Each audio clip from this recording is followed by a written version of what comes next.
God will deliver you from cussing. You ever been washing the dishes with a sponge? In order to get all that debris and particles out of the sponge, you gotta rinse it out. And you gotta squeeze it, you gotta rinse it, and you gotta squeeze it, and you gotta rinse it. You gotta fill it with clean water and squeeze out the dirty water. You going through the process that you're going through is the Lord rinsing you out. It's not gonna happen the first squeeze.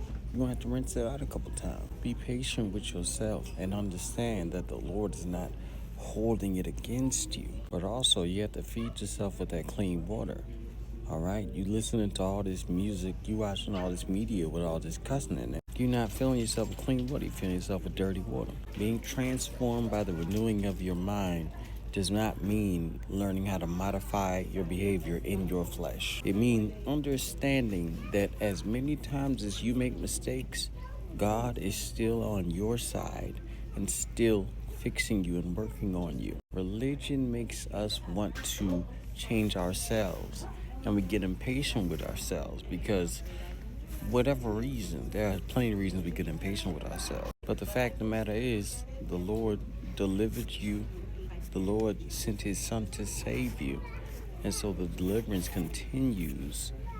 And it's a process. You're not just going to be at the end. You're not just going to be at the finish line. It's going to take laps and laps and laps. Being transformed by the renewing of your mind means seeing the joy in each lap. The righteous man falls 7 times, but he don't stay down.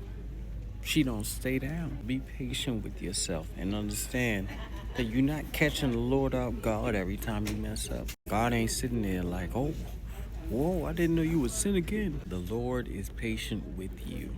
But in your deliverance, the Holy Spirit also gives you opportunities to practice that self-control, which means that it's gonna seem to be more times where you feel like saying that stuff out your mouth. It's gonna seem like nobody else is being bothered, but you're the only one that's being put through these things. And you gotta decide, all right, am I going to go back to the way that I say that I don't want to go? Or am I going to use this opportunity from the Holy Spirit to practice self-control?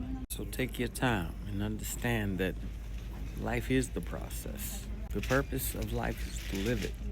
You know, don't search for the greater purpose.